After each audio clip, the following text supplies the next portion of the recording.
Olá, seja bem-vinda e seja bem-vindo. Eu sou Fernando Nakagawa e esse é o Carteira Inteligente, o programa semanal da CNN Brasil sobre investimentos e finanças pessoais. Gente, a crise econômica que começou com a pandemia do novo coronavírus parou a economia e derrubou a Bolsa de Valores. Depois desse susto inicial, os mercados financeiros passaram a operar em uma verdadeira montanha-russa. É a famosa volatilidade.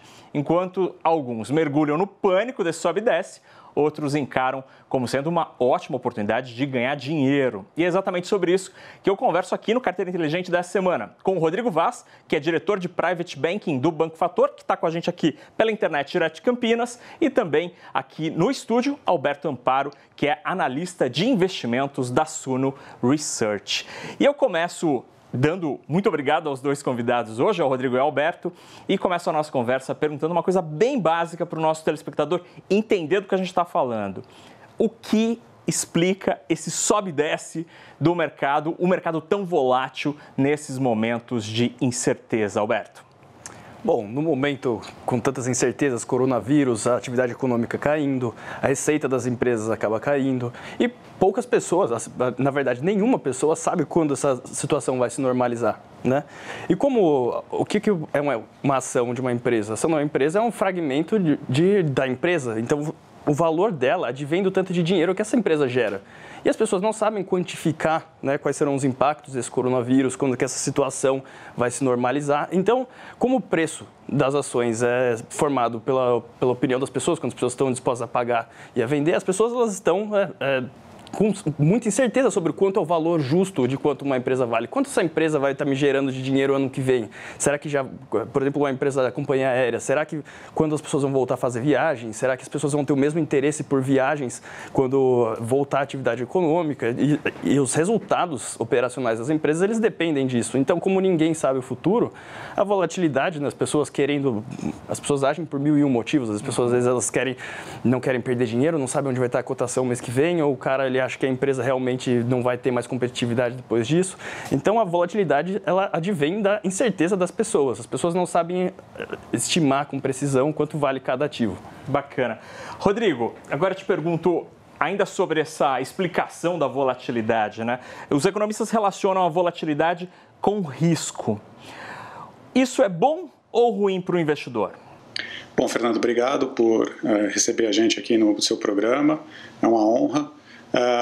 Depende. Eu acho que vai depender de como é que você se encontra exatamente naquele momento em que a volatilidade está atuando no mercado. Exemplo, se você possui ativos ilíquidos, provavelmente não existe nenhuma ação que você possa tomar, a não ser esperar e ver como é que as coisas vão se desenrolar ao longo do tempo, pela explicação que já foi dada, né?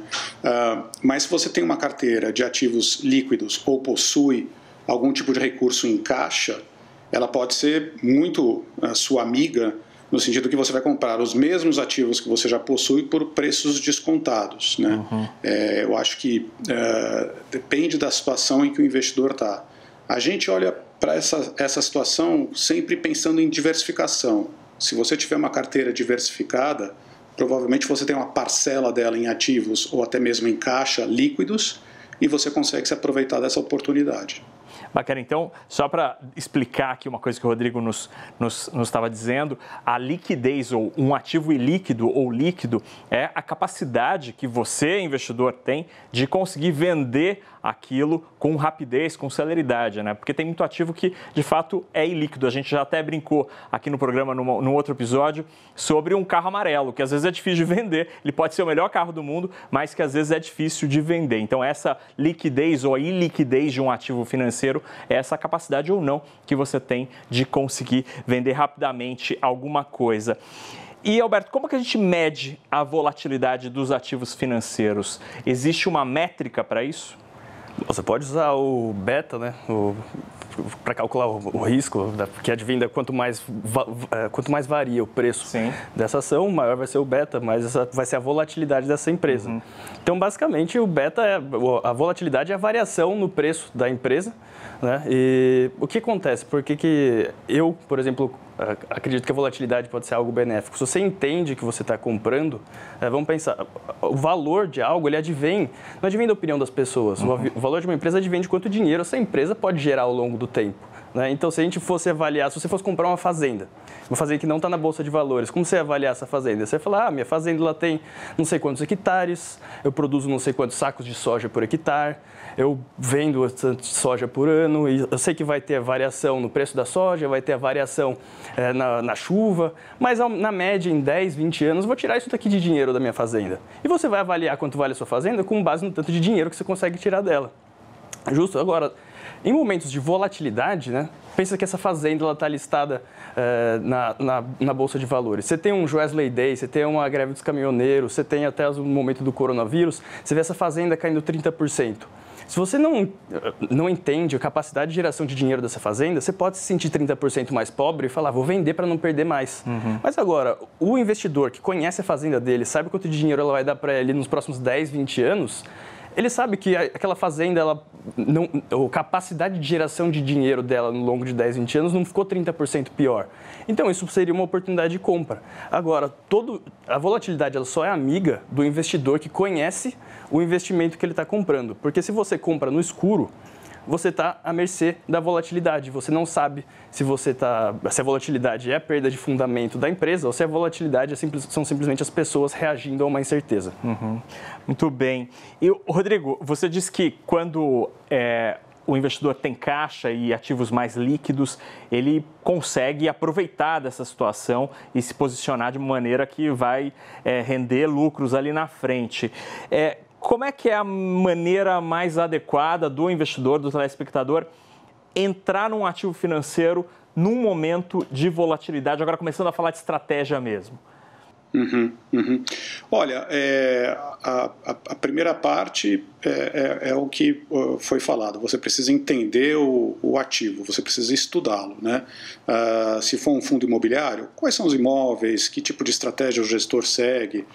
Se for um fundo de ações, a mesma coisa. Se for ação específica, entenda a empresa, o setor, qual é a dinâmica, quem são os administradores. Não tem jeito, você tem que se aprofundar para poder entender, porque as empresas elas não reagem, os ativos financeiros não reagem da mesma forma à medida que você enfrenta uma adversidade que é a oscilação dos preços. Então, tem setores, tem ativos, tem empresas que saem da crise mais rápido, tem outros que respondem devagar. Então, acho que a solução para esse momento é ou você busca conhecimento e estuda você mesmo, ou você contrata uma pessoa para te ajudar, seja um gerente de banco, o seu agente autônomo, o gerente de private banking. Nesse sentido, você pode galgar vários passos, né, porque essas pessoas estão lidando com isso o tempo inteiro, diariamente, e podem apresentar boas oportunidades de investimento. Bacana. A gente teve aqui no CNN Business uma matéria recentemente da Juliana Elias que mostra que a volatilidade, esse sobe e desce, né, medido pelo beta, como o Alberto disse, do índice Bovespa, do Ibovespa, aqui da Bolsa de São Paulo, geralmente gira em torno de 20% em tempos normais. Agora, com o Covid-19, essa volatilidade, esse índice de volatilidade passou para 100%, ou seja, quintuplicou. Por que a volatilidade, Alberto, em mercados emergentes como o Brasil é muito maior do que em outros? Historicamente, a gente vê que quando a Bolsa em São Paulo sobe 2%, você olha lá em Nova York, na Europa, subiu bem pouquinho e quando cai também é a mesma coisa. A gente costuma exagerar os movimentos, seja para baixo, seja para cima, e aí não só o Brasil, mas também os outros mercados emergentes. Por que os mercados emergentes acabam sendo mais voláteis, então, do que os mercados ali no hemisfério norte? Bom, por exemplo, aqui nos mercados emergentes, nós temos mercados menos consolidados, com mais risco, nós temos empresas com menos vantagens competitivas, menos setores. Você vê que, por exemplo, o Brasil, a gente tem uma concentração muito grande em commodities. Então, por exemplo, você tem Vale, Petrobras, né? Você vê a variação em preço de commodity. Se você olha, por exemplo, o Ibovespa, ele tem 60 e poucas empresas, ele vai ter 7%, por exemplo, na Vale, 8% na Petrobras, vai ter mais alguns bancos. bancos. Então, você vê variações no preço do petróleo, por exemplo, você já tem uma grande volatilidade dentro, só trazendo a Petrobras. Enquanto nos Estados Unidos, se você pegar o índice equivalente, o S&P 500, o S&P 500, que seria equivalente ao Ibovespa, entre aspas, seria uma cesta das 500 maiores empresas dos Estados Unidos, lá você vê muito menos concentração em setores específicos. Enquanto aqui você tem 8, 9% na Petrobras, lá que tem maior concentração é a Microsoft com 4, 5%, e lá você está diversificado em 500 empresas. Então aqui, se eu olho o Ibovespa, você vai estar concentrado em poucas empresas, né? Assim, 1/8 das empresas de lá, e ainda muito concentrado em setores, né? Que isso causa, assim, mudanças em algumas variáveis como preços de commodity, causa uma volatilidade muito maior, né? Potencializa a montanha-russa para o investidor brasileiro. Exatamente. E Rodrigo, se a gente potencializa os movimentos no mercado acionário brasileiro, isso é ruim quando a gente cai, mas pode ser muito bom quando o mercado engata a segunda, a terceira e vai embora ganhando velocidade. Isso é uma boa notícia para o investidor brasileiro que está propenso e disposto a entrar na Bolsa? Eu acho que essa é uma máxima que funciona em qualquer mercado. Quanto maior o risco, maior o retorno esperado, né? Então, se nós temos essa característica de, enfim, ser um mercado com um risco um pouco maior, é porque o retorno esperado também é maior, né? Então, o investidor, se ele tiver um horizonte razoável, o que é razoável? Pelo menos 1 ano, 2, para olhar para papéis de bolsa, agora é um ótimo momento, né? Todos eles estão a preços bem descontados, dado o movimento que a gente sofreu durante o mês de março, mas voltando no ponto que a gente já discutiu aqui, sempre precisa ser feito um estudo, uma avaliação, compreender, porque à medida que a economia vai ganhando tração, as empresas vão respondendo a essa atividade de maneira diferente. Umas andam mais rápido, outras mais devagar. Então, é importante ter um entendimento do que você está comprando. Sim. Mesmo, que tipo de investimento você está fazendo. Então, aproveitando essa deixa do Rodrigo, algumas empresas, alguns setores na Bolsa aqui de São Paulo têm comportamentos muito diferentes com relação a esse sobe e desce, a essa volatilidade. Nessa matéria que eu citei da repórter Juliana Elias, fica muito claro, por exemplo, que o setor de energia elétrica é um setor que tem baixa volatilidade, ou seja, sofre menos com esse sobe e desce da Bolsa. Aí a gente tem, além de energia elétrica, alguns papéis do setor financeiro, por exemplo, alguma coisa de varejo. Alberto, o que dá para dizer sobre setores? Agora, entrando um pouquinho mais fundo nas ações, o que dá para dizer sobre os setores e a relação disso com a volatilidade? Por que, por exemplo, o setor de energia ou administradoras de shoppings tem uma volatilidade menor? É uma receita garantida dessas empresas e aí por isso elas sofrem menos? Eu acho que assim, você pode analisar o setor como um todo, mas a gente nunca pode sempre encaixar todas as empresas do setor na mesma explicação. Tá. Mas do ponto de vista, por exemplo, elétricas, se elas têm um contrato para distribuir energia corrigido pela inflação para os próximos 10 anos, você sabe qual vai ser você consegue estimar com muita precisão qual vai ser a entrada de dinheiro nessa empresa. Um shopping, agora no coronavírus um pouco menos, né? Mas um shopping que ganha receita com aluguel, né? Tem receita fixa, apesar de eles terem uma parte variável também de quanto as lojas vendem, eles têm uma previsibilidade maior nas suas receitas, né? Então, assim, se o investidor como um todo ele consegue ter uma precisão maior nos resultados futuros, então, partindo da premissa que o preço advém, né, da capacidade de geração de dinheiro, esse cara vai conseguir estimar, vai ter menos dúvidas sobre quanto vale esse ativo e ele vai ter uma volatilidade menor. Mas agora, a gente vê de tudo nesses momentos, né, o risco advém de você fazer coisas que você não sabe. Por exemplo, Warren Buffett, o maior investidor de todos os tempos, ele cita que ele não gosta de usar o beta, volatilidade, para determinar o risco de um ativo. Ele cita um caso peculiar que em 1973 ele comprou o Washington Post por $80 milhões.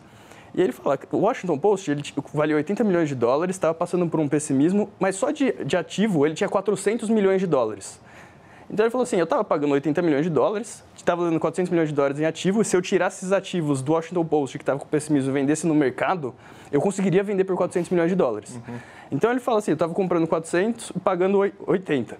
Ele fala, se o Washington Post tivesse valendo 40 milhões de dólares em vez de 80 milhões de dólares, o beta dele ia ser um ativo mais volátil, ia dar que ele era um ativo mais arriscado. Ele falou assim, eu nunca consegui entender como pagar 40 milhões de dólares por 400 pode ser mais arriscado do que pagar 80 por 400. Então, esse é um cara que estuda as minúcias das empresas. Ele sabe tudo da empresa e nesse caso, ele não está nem aí para quanto está a volatilidade, porque ele sabe exatamente o que ele está levando. Agora, se você vai comprar um ativo sem saber exatamente o que você está comprando, você pode estar sujeito à volatilidade. Se você não tiver inteligência emocional para se manter no jogo, você pode acabar vendendo um ativo num momento inoportuno. Então, eu acho que um investidor iniciante, o que ele tem que fazer? Ele é um leigo, ele não sabe identificar as ações a ponto de minimizar o risco dele, porque ele sabe a evidência que ele está levando. Então, esse cara ele tem que ter a ajuda de um profissional ou comprar uma cesta de ativos, né? Uma cesta de ativos lá nos Estados Unidos, os 500 ativos, e que ele está bastante diversificado, ele vai estar levando uma cesta e no final das contas, se leva uma cesta de ativos, você evolui junto com a humanidade, né? O S&P 500 ele tem volatilidade, mas pegar os últimos 120 anos, as empresas dos Estados Unidos deram 7% ao ano real, mais ou menos. Então, se você simplesmente... Warren Buffett mesmo fala, ele começou a comprar ações no meio da guerra, ninguém queria ter empresa. Mas se você comprasse o S&P 500 na época que ele começou e só segurasse, até hoje você tinha multiplicado seu dinheiro por mais de 100 vezes. A montanha-russa foi tremenda. Mas você estava comprando uma cesta de empresas americanas, você estava diversificando na economia dos Estados Unidos. Eles se desenvolvendo, você se desenvolve. Então, eu acho que para profissionais, selecionar ações individuais. Para o leigo, ou contrata um profissional, ou você compra uma cesta de ativos. Muito bem. Rodrigo, você que é diretor de Private Banking do Banco Fator, teu cliente, a tua interface ali, o pessoal que está debaixo do teu guarda-chuva, já é um cliente mais familiarizado com o mercado financeiro, com os investimentos, né, mais diversificados. Como é que você lida com esse tema da volatilidade debaixo do seu negócio aí, da sua lojinha? Esses papéis, por exemplo, que eu citei, né, do setor elétrico, gestoras de shopping, o setor financeiro também, são papéis mais defensivos, historicamente. Como que você recomenda, como que você trata desse assunto com os seus clientes?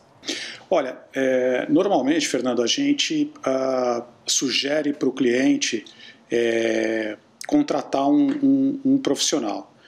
Ou seja, um gestor de fundo de ações e delega para ele essa escolha, né?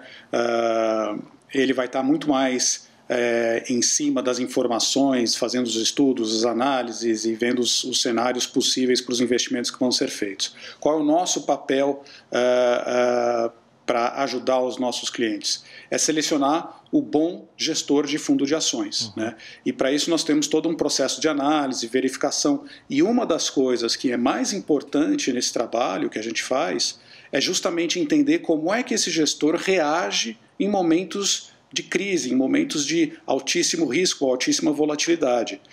Porque se ele não tem um bom controle, uma boa política de risco, que seja de uma maneira que nós possamos entender e fazer um julgamento de valor, a gente não investe com aquele cara, porque a nossa sensação é de que num momento em que as coisas estão indo muito mal, talvez ele não esteja preparado para tomar decisões que nós achamos que possam ser no melhor interesse para o nosso cliente.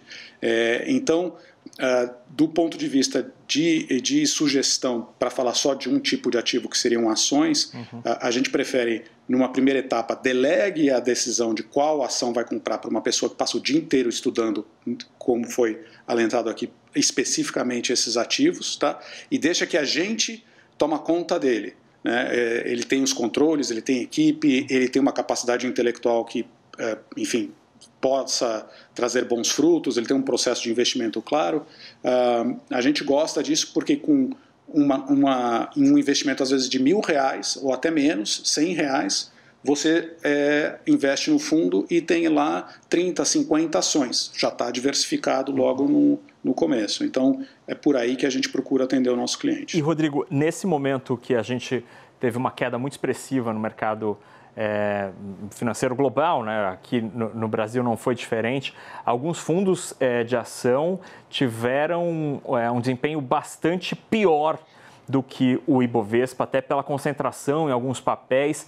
No momento como esse, e essa questão do controle de risco que você mencionou, a boa prática não recomenda, num momento como esse de pânico, desfazer dos papéis, porque aí você realiza o prejuízo e leva a perda para o bolso, né? Isso. Mas também tem um outro lado, né? A gente tem que entender um pouco qual é o momento. Não adianta você ficar abraçado porque você não quer realizar um prejuízo num negócio que a gente teve uma mudança tectônica, né? Quer dizer, a gente está questionando várias coisas, inclusive hábitos de consumidores. Então, existem alguns questionamentos, ninguém tem clareza da onde a gente vai e como a gente vai sair dessa crise, mas alguns questionamentos muito claros a empresas de aviação, empresas de turismo.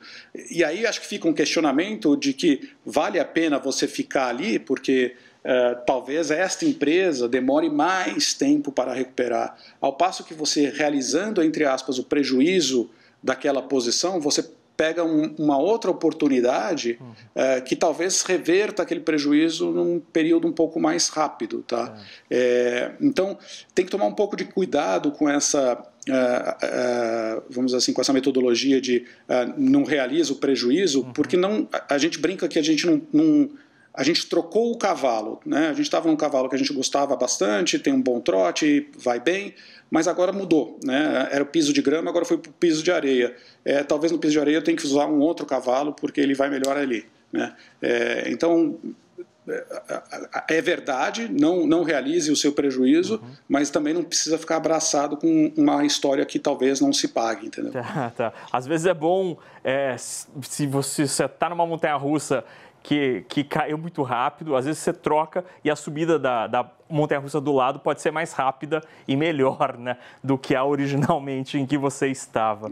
Alberto, queria que você explicasse um pouquinho, falando sobre fundos, como o Rodrigo mencionou, como é que é feita a marcação desses fundos, dessas carteiras, quando as ações caem, né? Porque as ações, aí é uma explicação mais básica para entender, porque é muito fácil, quando você tem uma ação, né? A ação valia 10 e caiu para 8, eu perdi aquele dinheiro e é muito fácil de marcar ali, porque você tem o preço.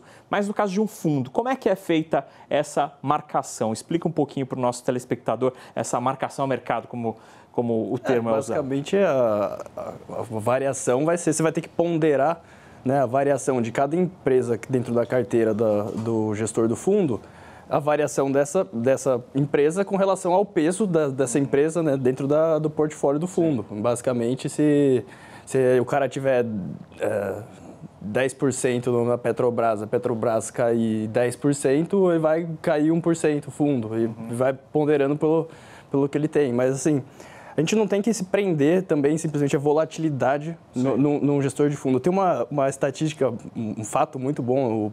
O Peter Lynch, ele foi um dos maiores gestores de fundo do mundo. Ele geriu o Magellan Fund nos Estados Unidos.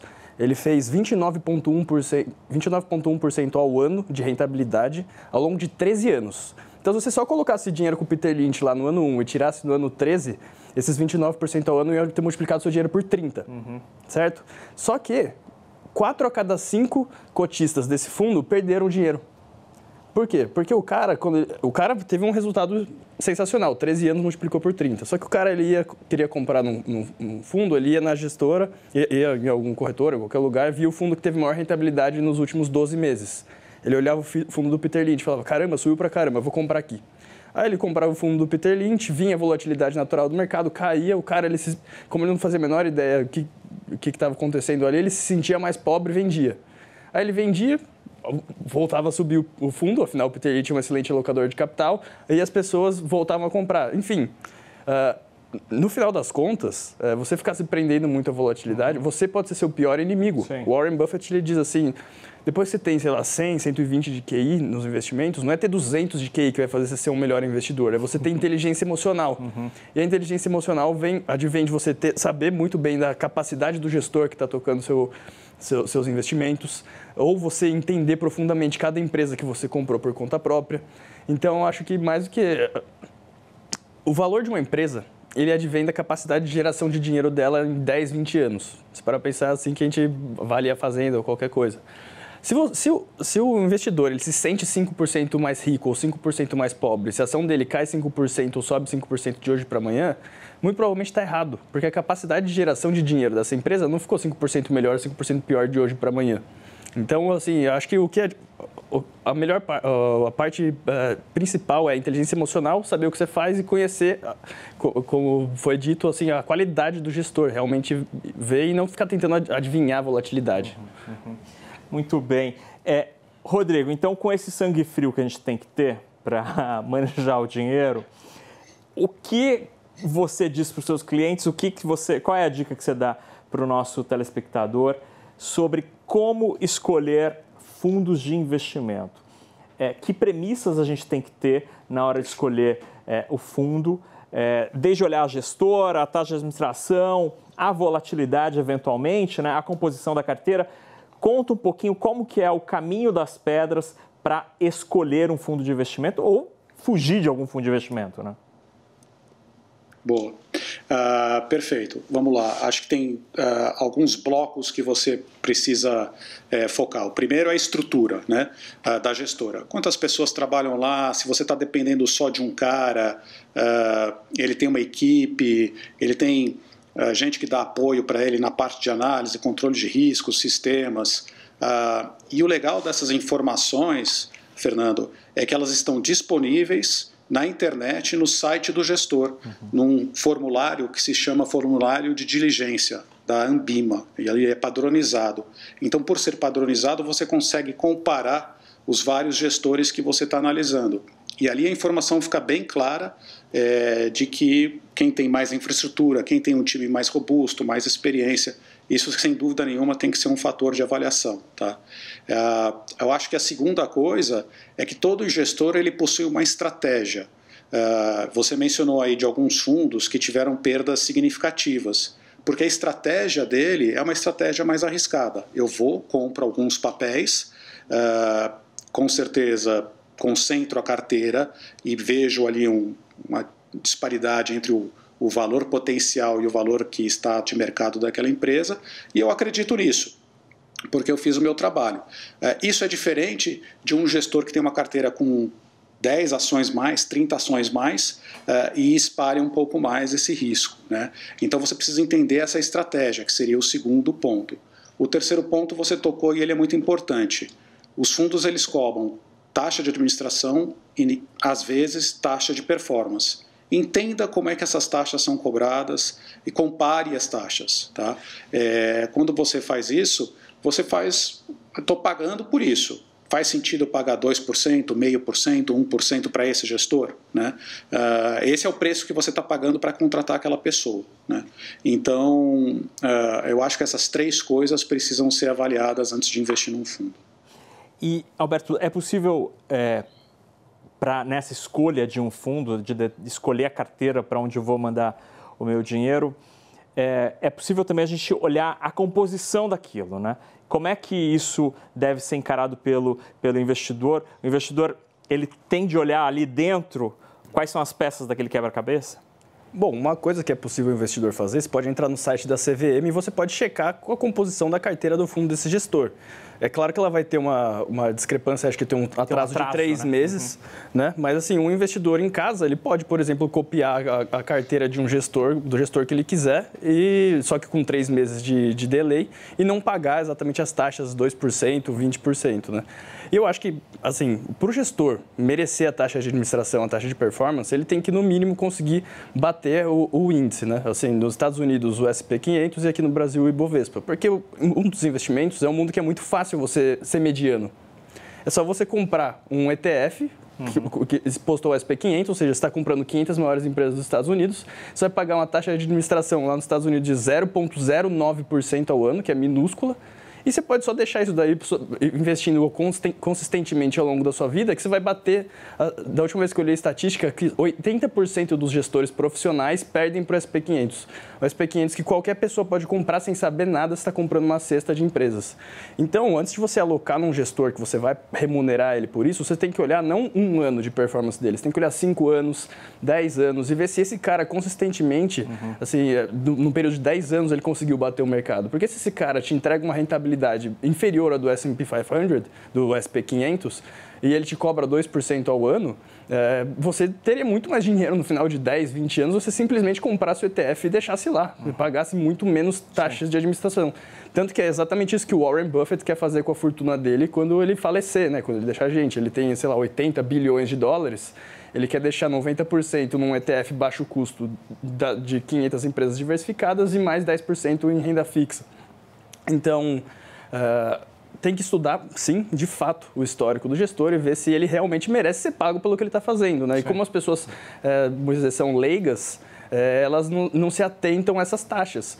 Eu não vou lembrar o número exato de ano, mas acho que de 1965 a 2010, se você colocasse $100 com o Warren Buffett para ele gerir, você teria 1,2 milhão de dólares hoje. Se você colocasse $100 com um fundo de investimento com a mesma rentabilidade do Warren Buffett, só que cobrando 2% de taxa de administração e 20% de performance, você teria $190 mil. Nossa. Entendeu? Por quê? Porque o percentualzinho todo ano, ele é um juros composto ao contrário. Todo ano, em vez de você estar fazendo juros composto em X, você está fazendo juros composto em 0,98X. Ou seja, o gestor tem que conseguir bater o mercado para ele valer o seu dinheiro. Nesse caso funciona como se fosse o juro de cheque especial, né? Vai contra você, assim. Exato. E duas coisas que o Alberto citou aqui que são importantes, né? Essa história de olhar a consistência de um gestor, isso é muito importante na hora de escolher um fundo, mas sempre com a ressalva, o próprio Alberto já fez essa ressalva aqui, que a rentabilidade passada não é garantia de rentabilidade futura, isso está no papelzinho ali no prospecto de todo fundo, então é bom lembrar que às vezes você está olhando pelo retrovisor, não necessariamente o mesmo caminho vai ser pela frente. E ele disse aqui 3 letrinhas do ETF, que é uma maneira de você comprar um índice como o Ibovespa ou o SP500 e isso é empacotado dentro de uma espécie de ação em que você negocia isso no mercado e muito rapidamente você consegue vender e comprar. Aqui no Brasil, um ETF muito famoso é o BOVA11, que emula ali, que reproduz o Ibovespa e muita gente tem investido através dele. Rodrigo, vamos mudar um pouquinho de assunto e falar sobre renda fixa, mas também olhando sobre esse prisma da volatilidade. Nessa crise toda que a gente viveu e está vivendo ainda, infelizmente, a gente recebeu muitos leitores do CNN Business reclamando que, poxa, investi na renda fixa e fui olhar ali no Tesouro Direto, a cotação do papel caiu. Como que é isso? Eu perco dinheiro na renda fixa. Isso é volatilidade, né? Explica pra gente que fenômeno é esse. E é interessante porque, afinal de contas, tem uma palavra ali que se chama fixa, né? Exatamente. Realmente é curioso isso. Mas a máxima se aplica aqui também. Quer dizer, existe aí no mercado de juros toda uma expectativa para os juros futuro. Como esses papéis foram emitidos no passado, eles estavam embutidos com uma taxa de juros de uma outra expectativa. À medida que, só para usar o momento atual, nós entramos numa crise, a expectativa foi de que a atividade financeira, econômica diminui, o Banco Central, então, portanto, para tentar defender a atividade econômica, deve abaixar os juros, esses juros devem ficar baixos por muito tempo, né? Então, o que acaba acontecendo é justamente isso, quer dizer, à medida que as expectativas vão mudando, as taxas vão flutuando e aí aquele papel que foi emitido, ele precisa então representar o novo ambiente, né? E com isso a taxa pode subir e o preço do papel cai, ou a taxa pode cair e o preço do papel subir. São movimentos diferentes entre preço e taxa. Por quê? Porque aquilo é um desconto do papel, do vencimento que ele tem lá no futuro. Então, isso é uma coisa que o brasileiro não está muito familiarizado, porque até então a gente tinha uma taxa de juros, primeiro, muito alta e isso cria um certo colchão nessa volatilidade, mas agora que você tem a taxa de juros baixa, só para dar um exemplo, se você sai de 3% e vai para 6% ao ano, é um movimento expressivo, né? E se você tem um vencimento muito lá na frente, muito alongado, o impacto no preço desse papel de renda fixa ele é relevante, sim, né? Então, o investidor brasileiro ele precisa, dentro da renda fixa, trazer essas coisas todas que nós discutimos em relação às ações para dentro da renda fixa também. Ou seja, qual é a expectativa no mercado de juros? Qual é a expectativa em relação ao risco de crédito? Agora a gente já entrou num outro papo aqui, porque traz um novo risco ali, né? Aquele papel tem não só o risco de oscilação de preço, mas ele também tem o risco de crédito se ele foi emitido por uma empresa. Então, todos esses componentes é um pouco mais complexo, mas geram volatilidade, sim, né? Então, só para separar um pouco e tentar deixar as coisas mais claras. Você tem duas forças atuando no papel de renda fixa. A expectativa de taxas de juros, e ela é no curto prazo determinada pelo Banco Central, e aí ele vai ver como é que as taxas de juros lá na frente vão se comportar em função da atuação que ele está tendo hoje, tá? E a segunda vertente, se for um título de renda fixa privado emitido por uma empresa, qual é a saúde de crédito daquela empresa. Então, essas duas variáveis precisam ser analisadas, porque elas vão impactar o preço daquele papel.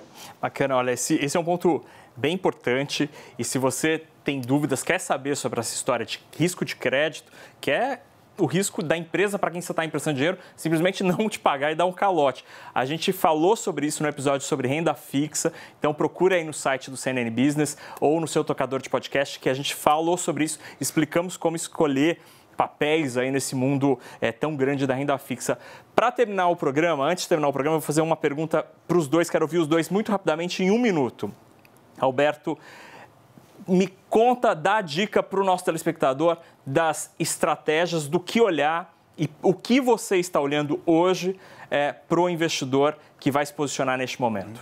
Não é uma recomendação de compra, mas primeira recomendação, haja dentro do seu círculo de competência, compra alguma coisa que você entenda o que você está comprando. Primeira coisa de tudo, essa é a regra número 0. Em segundo lugar, eu acho que assim, a gente pode encontrar boas empresas dentro do Brasil no momento que nem esse. Você olha, por exemplo, banco. Você pega um Banco do Brasil, o Banco do Brasil está pagando de dividendo livre de imposto na sua conta uns 6, 7%. Isso ele distribuindo só uns 35% do lucro dele.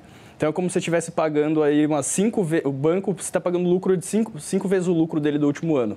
Como se o Banco do Brasil mantivesse o lucro dele, em 5 anos você tem seu dinheiro de volta, por assim dizer, ignorando fatos. Assim, é um banco com ROI elevado. Você pode olhar outras empresas, o próprio Itaúsa, o Banrisul, falando de banco aqui.